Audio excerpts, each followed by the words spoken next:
Hello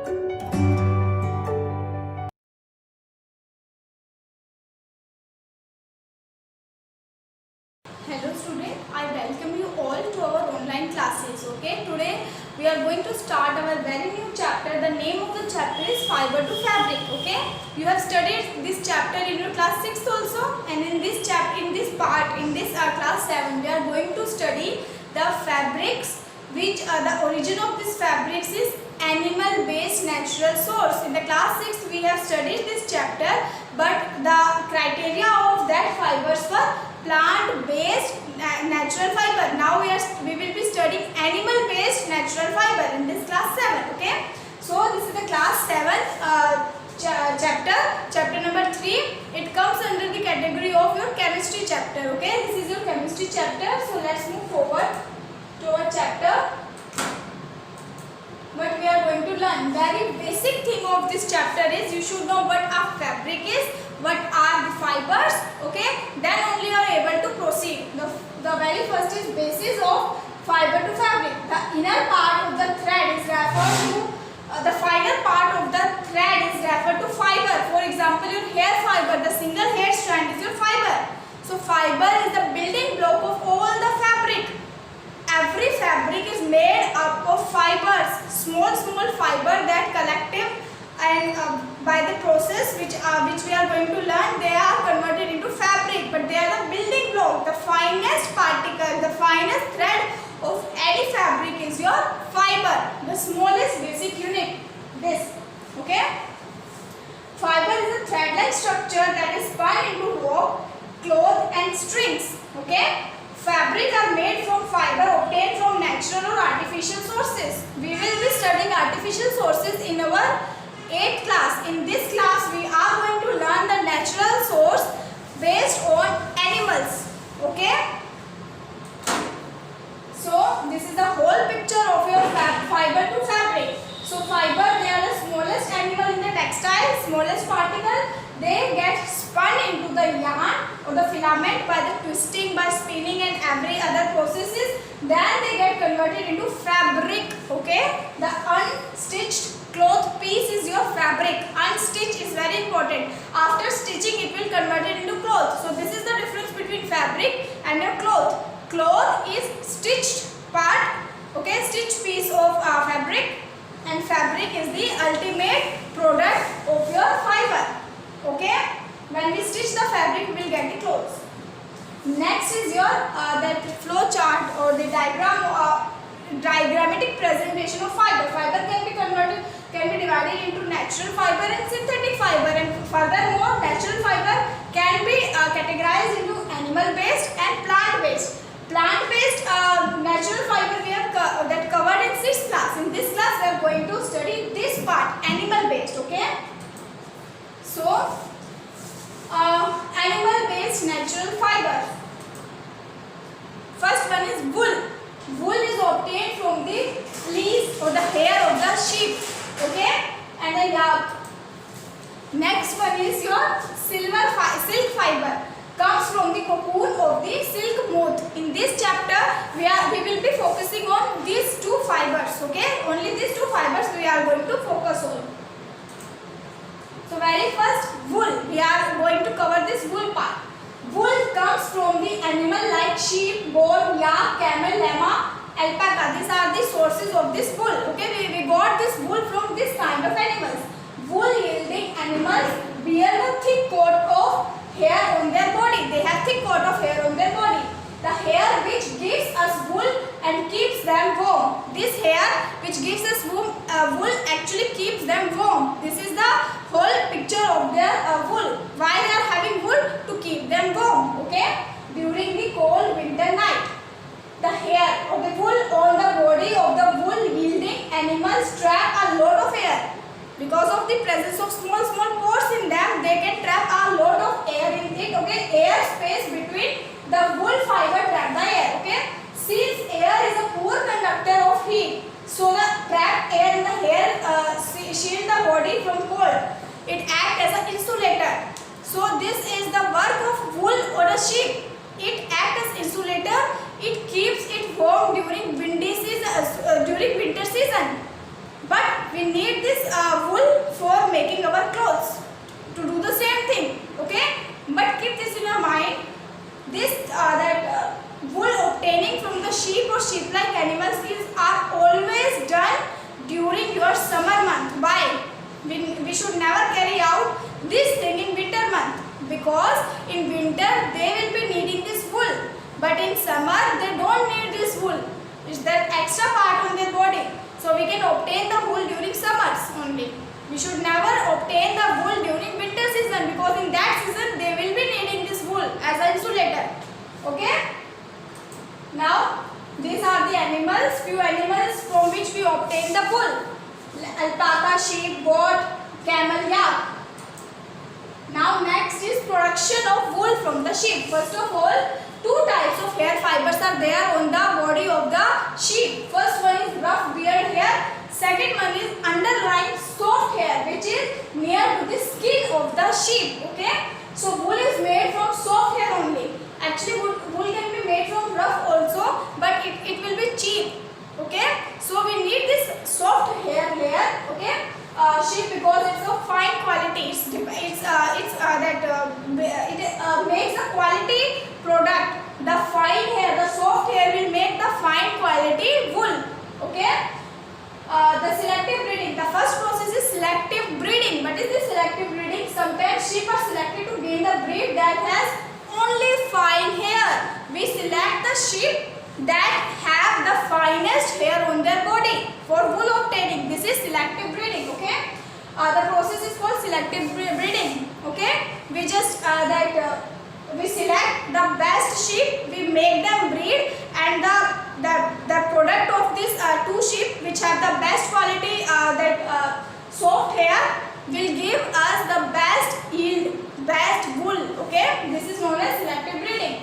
Sheep are generally fed with grass. First of all, we fed them good grass. Okay, common leaves, caul, pulses, oil cake, dry fodder. We fed them the best food they can eat. Okay, that sheep are real. We rear them. Okay, we provide food them, we take care of them. Okay, and we bred them, artificially bred them, or selective breeding I can say. Then we raise them, allow them to grow, and it is very popular in states like Jammu Kashmir, Rajasthan, Arunachal Pradesh and Gujarat. Okay, so these are the some breeds of the sheep which are present in India. First one is Lohi, which give very good quality of wool. It has very soft hair. It is present in Rajasthan and Punjab. Rampur Bushair. It gives us brown fleece. All the brown kind of wool is obtained from Rampur Bushair. It is present in Uttar Pradesh, Himachal Pradesh. Okay. Third one is Nali. It gives us carpet wool. That carpet which we make from the wool made from this kind of breed. Okay. It is present in Rajasthan, Haryana and Punjab. Next is Bakwal. It will give us woolen shawl. Okay, it is of course very famous Jammu Kashmir sheep. Next is Marwari. It gives us coarse wool, the cheap kind of wool. Okay, it is present in Gujarat. Then is Patanwadi for hosiery kind of material, and it is present in Gujarat again. Okay, so next one is process of obtaining wool from hair fiber of the animal. This is a multi-step process. It consists of 6 steps. Okay, so the process of obtaining wool from the hair fiber of the animal is a 6-step process. It's a multi-step process. Very first part is shearing. It is the process of removing fleece. Fleece is hair of the sheep along with a thin layer of its skin. Shearing is conducted in a hot weather, as I have told you, because in the winter season they will be needing this hair for their protection. Okay, so the sheep will not feel cold during the winter season. The shearing process does not hurt the sheep, because upper part of skin is normally dead skin. Why? Because the uppermost part of the skin of the sheep is dead already, so it will not harm the sheep. We are not harming the sheep to obtain the wool. Okay, it's like our hair. When we remove our hair, we will not feel that hurt, because our hair are dead cells. Okay. Next process is scouring. Scouring is a process of removing dirt, grease, basically cleaning of the wool. Okay, dust from the hair removed from the sheep. It is generally done with the help of machine. Third one is sorting. We sort out the different kind of hair according to the texture. Okay. Third process is sorting of the hairs. Then removing the burr. What is the burr? In this step, burr or the small piece of fiber are removed from the hair.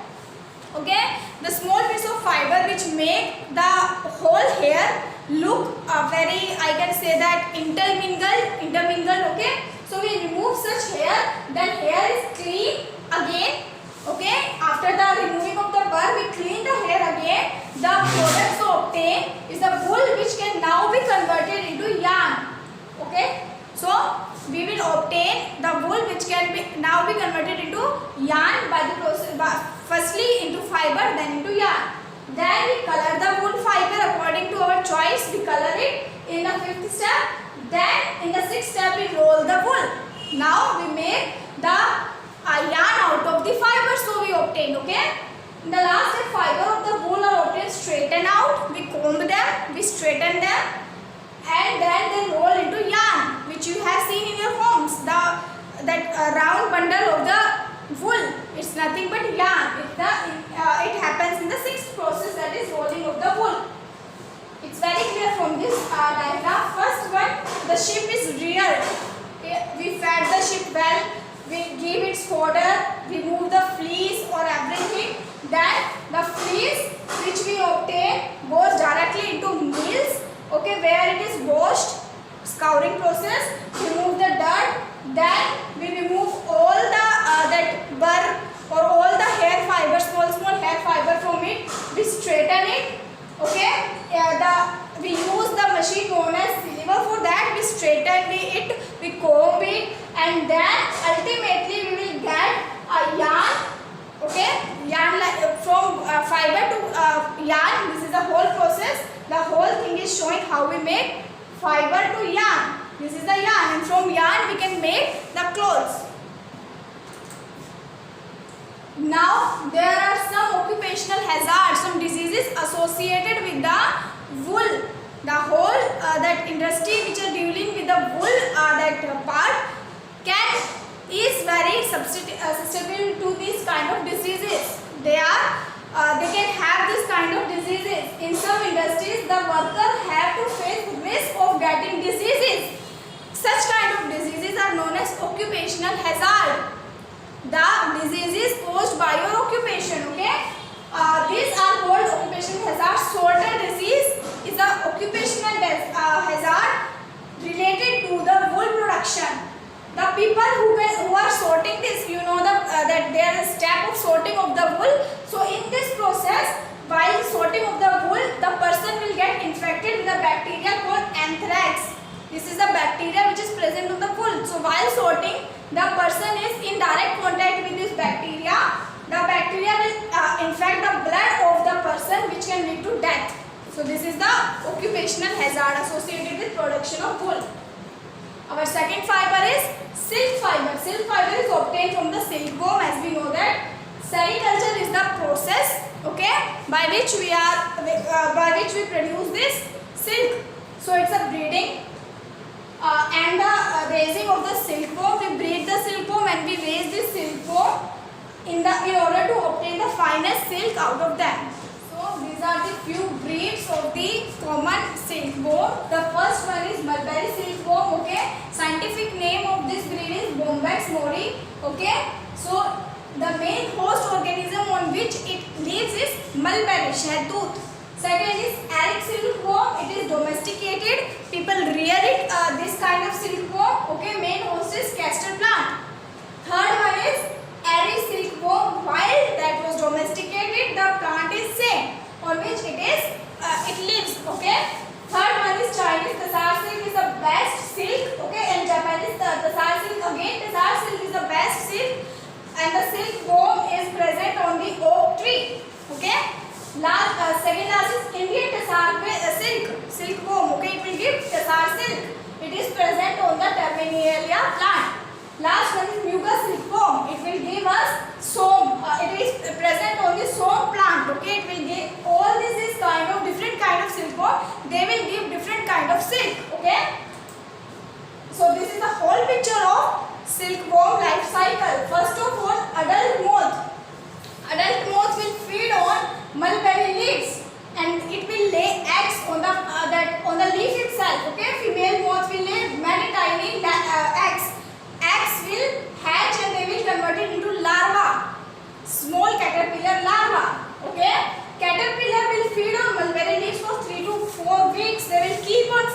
mulberry leaves for 3 to 4 weeks, okay, continuously.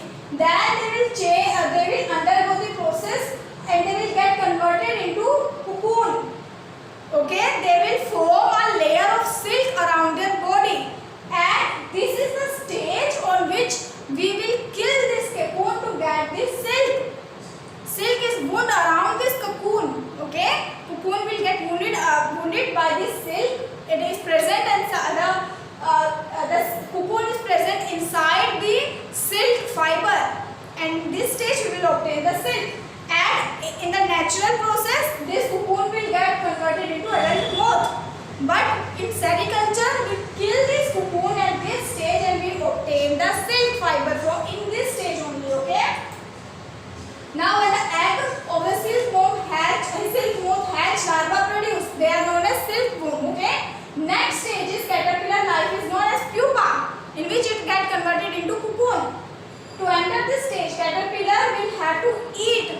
Okay. To the caterpillar that swing its hand to the shape of 8, it will form the shape of 8. Okay. As it swings its hand, the fiber is secreted. The cocoon will form the shape of 8, and along with that, the fiber is secreted from the mouth of the cocoon, and it will get rolled up on the body of the silkworm. Okay. Fiber made up of protein and comes in contact with air, it gets harder and it will form the silk fiber. Caterpillar then convert itself into silk and turn into pupa. Okay. Covering of the caterpillar is known as cocoon. Caterpillar turn into silk moth inside its covering. Okay. It gets protected. It has already fed much amount of food during its caterpillar stage. It do not require much food in that stage. Okay. Silk thread is a silky yarn obtained from the cocoon. Different kind of silk is obtained because there are different variety of silk moth present. Mulberry silkworm is the most that famous kind of silkworm which is present nowadays, from which we are obtaining the elastic silk. Okay, it's very famous, mulberry silkworm. This is the mulberry tree, shadtooth, the leaves of the mulberry tree. Okay, so this is the moth. This is the eggs of the moth. Then larva of the moth, then cocoon of the moth. I hope you have seen such. You can observe any mulberry tree near your area, shadtooth tree. You can observe all these life stages. Okay, life. Now rearing. Rearing. How do we rear it?